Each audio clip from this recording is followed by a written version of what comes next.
নমস্কার বন্ধুরা, কেমন আছেন সবাই?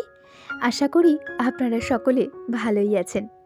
মাই সুইট হোম ফ্যামিলির একটি নতুন ব্লগে আপনাদের সকলকে স্বাগত জানাই। বহুদিন পর আজ একটু রোদের সন্ধান পাওয়া গেছে। আর যেই না রোদের সন্ধান পেয়েছি, অমনি ছাদে গিয়ে জামা কাপড় মেলে দিয়ে এসে তারপর বাড়ির এই বাগানে চলে এসেছি আর গাছগুলোকে একটু রোদেও বসিয়ে দিয়েছি। কি সুন্দর ফুল ফুটেছে দেখুন। সত্যি ওদের মুখখানা দেখলে না খুশিতে মনটা একেবারেই ভরে যায়।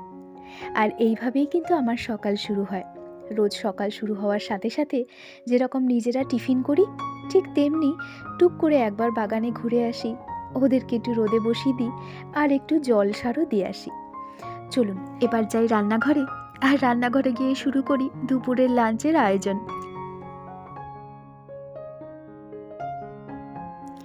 একসাথে যখন 2-3 রকমের মাছ আনা হয়ে যায়, তখন কি হয় বলুন তো, পছন্দের মাছগুলো আগেভাগেই রান্না করে খাওয়া হয়ে যায়, আর অবশেষে পড়ে থাকে কম পছন্দের মাছগুলো।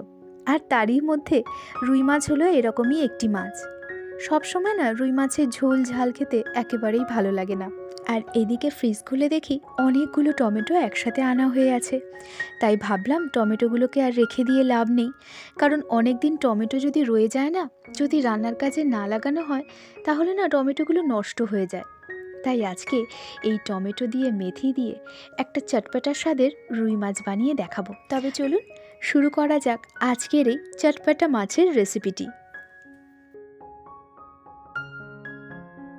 প্রথমেই আমি রুই মাছকে পরিষ্কার করে ধুয়ে লবণ হলুদ মাখিয়ে রেখেছি। তারপর মাঝারি সাইজের 4টে টমেটো আমি ছোট ছোট করে কেটে নিয়েছি। এরপর কাঁচা লঙ্কা কেটে নিয়েছি, আর আমার কাছে না অল্প পরিমাণে ধনেপাতা ছিল, সেইটুকু একদম ছোট ছোট ছোট ছোট করে কেটে নিলাম। আরেকটু ধনেপাতা দিলে ভালো হতো, কিন্তু আজকে তো আমার কাছে এটুকুই ছিল, তাই এটুকুই দিলাম। আরও বেশি দিলে কিন্তু আরও ভালো স্বাদ হয়, কারণ কথায় আছে না, যত গুড় তত মিষ্টি, ঠিক তাই।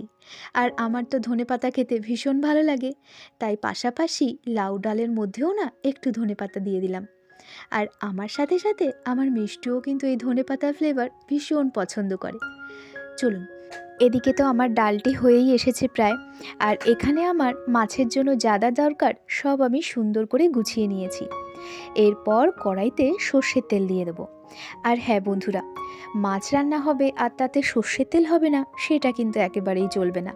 তাই সর্ষের তেলকে বেশ করে গরম করে নিয়ে মাছগুলো একে একে সুন্দর করে এপিট ওপিট ভেজে নেব। তবে হ্যাঁ, ভাজাটা কিন্তু একটু কুড়মুড়ে করেই ভাজতে হবে, কারণ মাছ যদি ঠিকঠাক না ভাজা হয় না, তাহলে কিন্তু ঝোল বলুন আর ঝাল বলুন, ফ্লেভার কিন্তু একেবারেই ভালো লাগে না। অবশ্য সেটা আমার নিজের পছন্দের, আপনারা চাইলে একটু হালকা করেও ভাজতে পারেন। চলুন, এদিকে কথা বলতে বলতে আমার কিন্তু মাছ প্রায় ভাজাই হয়ে গেছে।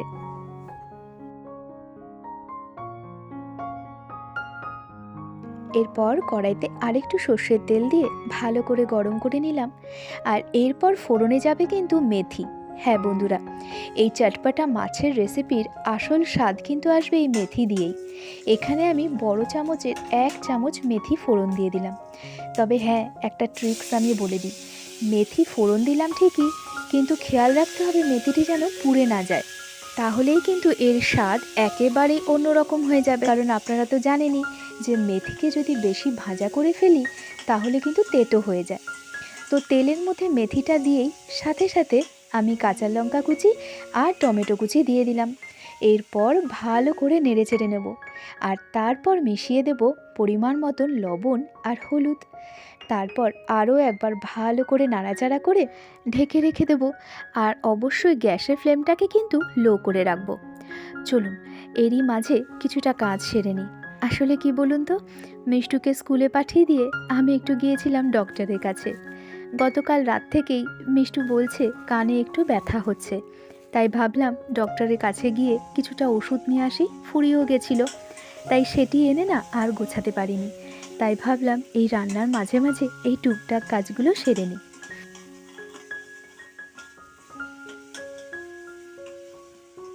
এই দেখুন, এখানে না টমেটোটা বেশ ভাজা ভাজা হয়ে গেছে। আর এরপর কিন্তু আমি এতে মিশিয়ে দেব 1 কাপ গরম জল। তবে হ্যাঁ বন্ধুরা, খেয়াল রাখতে হবে আঁচটি মানে গ্যাসের ফ্লেম কিন্তু একেবারেই লো ফ্লেমে রান্না করতে হবে, যাতে কিছুতেই কড়াইতে আঁচ না লেগে যায়। তাহলেই কিন্তু স্বাদ একেবারেই অন্যরকম হয়ে যাবে। চলুন, এদিকে আমি 1 কাপ গরম জল মিশিয়ে দিয়েছি। এবার আবারও ঢেকে রাখবো এবং ফুটতে দেবো কিছুক্ষণ।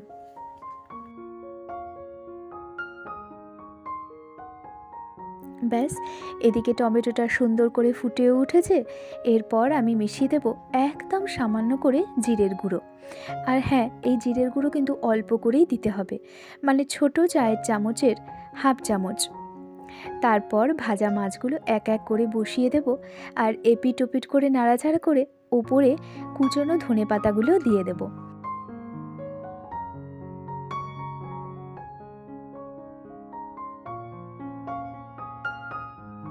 আর যেহেতু এই মাছে আমি অনেক টমেটো ব্যবহার করেছি, তাই তার সাথে একটু মিষ্টির ব্যালেন্সটা করার জন্য অল্প করে একটু চিনি দিয়ে দিলাম। আপনারা না চাইলে কিন্তু নাও দিতে পারেন। আর চলুন, এদিকে মাছটাকে আর একটু ঢেকে রেখে দেব। আর যেই শুকিয়ে আসবে তাহলেই কিন্তু তৈরি হয়ে যাবে আজকে আমাদের চটপটা স্বাদের মাছের রেসিপি।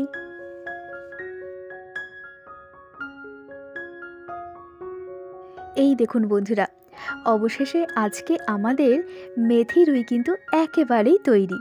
তবে দাঁড়ান, একটু সাজিয়ে গুছিয়ে দিই যাতে দেখতে আরও সুন্দর লাগে। এই দেখুন, যাতে দেখতে আরও বেশি সুন্দর লাগে তাই আমি কিছুটা কুচনো ধনেপাতা আর কিছুটা কাঁচা লঙ্কা রেখে দিয়েছিলাম, ওপরে সুন্দর করে ডেকোরেশন করে দিলাম। ব্যাস, রেডি আজকে আমাদের মেথি রুই। দেখতে যেমন সুন্দর হয়েছে, খেতেও কিন্তু খুব ভালো হয়েছিল জানেন তো। আপনারা কিন্তু অবশ্যই বাড়িতে একবার বানিয়ে দেখবেন। আর পুরো ভিডিওটা কেমন লাগলো আমাকে কিন্তু অবশ্যই জানাবেন। তাহলে বন্ধুরা, আজকে এ পর্যন্তই থাক।